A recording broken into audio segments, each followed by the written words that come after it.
Connecting TV நேயர்களுக்கு வணக்கம். நடிகர் சிலம்பரசன் தன்னோட பேனருக்கு பாலாபிஷேகம் ஊத்துறது அப்படின்னு சொல்லியிருந்த வீடியோக்காக இப்போ ஒரு விளக்கம் கொடுத்திருக்காரு. தேனாம்பேட்டையில செய்தியாளர்களை சந்திச்ச எஸ்டிஆர் பாலாபிஷேகம் பத்தி நிறைய பேசியிருக்காரு. என்னெல்லாம் சொல்லியிருக்காரு அப்படின்னு சொல்லி பார்க்கலாம். ஒரு வருஷத்துக்கு முன்னாடி தன்னோட ரசிகர் ஒருத்தர் தனக்காக பேனர் கட்டும் பொழுது தவறி கீழே விழுந்து இறந்துட்டாரு. அதை தொடர்ந்து எலுமின் அப்படின்னு சொல்லிட்டு ஒரு படத்துக்கான ஆடியோ லான்ச்ல இதை பத்தி நான் பேசியிருக்கேன். அப்ப என்ன சொல்லியிருக்கேன் அப்படின்னா, இந்த பாலாபிஷேகம் ஊத்துறது, பேனர் கட்டுறது, இந்த மாதிரி இதெல்லாம் விட்டுருங்க. அதுக்கு பதிலா உங்களுக்கு பிடிச்ச நடிகரோட படம் ரிலீஸ் ஆகுது அப்படின்னா அன்னைக்கு உங்களுடைய அப்பாவுக்கும் அம்மாவுக்கும் ஒரு புடவையும் ஒரு சட்டை வேஷ்டியும் வாங்கி கொடுங்க அப்படின்னு சொல்லி நான் சொல்லியிருந்தேன். ஆனா இதை பத்தி யார்கிட்டயுமே அன்னைக்கு ரீச் ஆகல. அதே மாதிரி கஜா புயல் அப்போ உங்களுடைய போனுக்கு காலர் டியூனா 15 ரூபாய் 30 ரூபாய் வரைக்கும் நீங்க செலவு பண்றீங்க. அந்த காசை எனக்கு இந்த மாசம் காலர் டியூன் வேணாம், இதுக்கு பதிலாக அந்த காசை வந்து கஜா புயலோட நிவாரண நிதிக்காக கொடுங்க அப்படின்னு சொல்லியிருந்தீங்கன்னா நிறைய காசு அங்க போயிருக்கும் அப்படின்னு சொல்லியிருந்தேன். ஆனா அதுவும் அன்னைக்கு யார்கிட்டயுமே அவ்வளவா ரீச் ஆகல. நல்ல விஷயங்கள் சொல்றதுனாலயோ என்னவோ தெரியல, நான் சொல்றதுனாலயோ என்னவோ தெரியல, இந்த மாதிரி விஷயங்கள்லாம் மக்கள் கிட்ட ரீச்சே ஆக மாட்டேங்குது.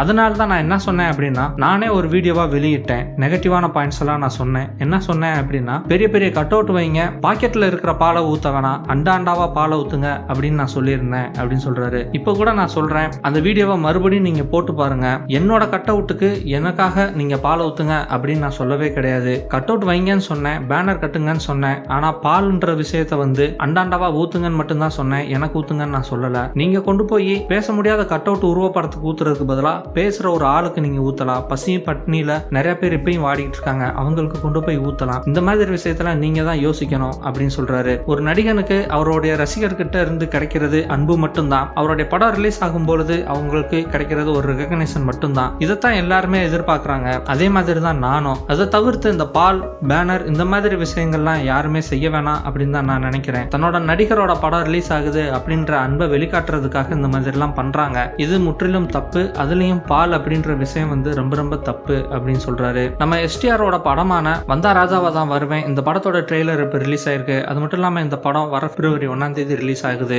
இதை தொடர்ந்து தன்னுடைய பேச்சின் மூலியமா நிறைய சோசியல் மேட்டர்களை சொல்லிட்டு இருக்க எஸ்டிஆர் வந்து பெரிய லெவல்ல போயிட்டாரு அப்படின்னு நம்ம சொல்லலாம். இருந்தாலும் அவர் சொல்ற முக்கியமான விஷயங்கள் எல்லாம் அவருடைய ரசிகர்கள் மட்டும் இல்லாம எல்லாருமே அதை ஃபாலோ பண்றாங்க அப்படின்னா உண்மையிலே நல்லா தான் இருக்கும். பால் அபிஷேகம் அப்படின்றத தவிர்க்கிறது எல்லாத்துக்குமே நல்லதுதான் அப்படின்னு எஸ்டிஆர் தரப்பின் மூலியமா சொல்லப்படுது. அது மட்டும் இல்லாம எஸ்டிஆர் மீடியா கிட்ட ஒரு பெரிய கோரிக்கை வைக்கிறாரு. என்ன சொல்றாரு அப்படின்னா, நான் முன்னாடி நிறைய படங்கள் நடிச்சுட்டு இருந்தேன், அப்பெல்லாம் என்னை பத்தி நிறைய கான்ட்ரோவர்சியான விஷயங்கள்லாம் நீங்க கொண்டு போனீங்க. அதே மாதிரி அதுக்கப்புறம் ஒரு 3 வருஷம் 4 வருஷம் நான் படம் நடிக்காம கஷ்டப்பட்டுட்டு இருந்தேன். அப்பயும் என்னை நீங்க வந்து கைவிடல, என்னை பத்தி நீங்க பப்ளிஷ் பண்ணிட்டு தான் இருந்தீங்க. அப்படி இருக்கிற பட்சத்துல இப்போ நான் ஒரு விஷயத்த சொல்றேன் அப்படின்னு சொன்னா அது நல்ல விஷயமா இருந்துச்சு அப்படின்னு சொன்னா கண்டிப்பா மக்கள் கிட்ட கொண்டு போய் சேர்த்துங்க, அது உங்களுடைய கடமை. இதை நான் வந்து ரெக்வெஸ்டா உங்ககிட்ட கேட்கிறேன் அப்படின்னு சொல்றாரு. எல்லாத்துக்கும் கடைசி அவர் சொன்ன விஷயம் என்ன அப்படின்னா, நல்ல விஷயத்த சொல்லும்போது ரீச் ஆகல அப்படின்றதுனால தான் நான் நெகட்டிவான விஷயங்களை வேற மாதிரி நான் சொன்னேன். இப்ப நிறைய பேர் பேசுறீங்க, ஒருவேளை இந்த அப்ரோச் தப்பா இருந்தது அப்படின்னு சொன்னா இதுக்காக நான் வந்து தாழ்மையா மன்னிப்பு கேட்டுக்கிறேன் அப்படின்னு சொல்றாரு.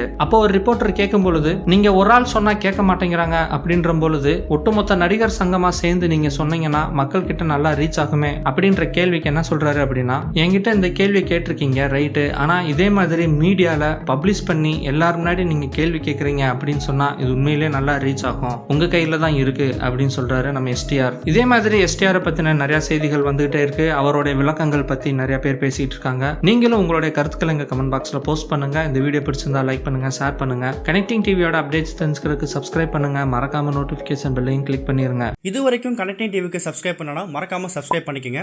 உடனடி அப்டேட்ஸ் பெறுவதற்கு நோட்டிபிகேஷன் பெல்லையும் கிளிக் பண்ணிக்கங்க.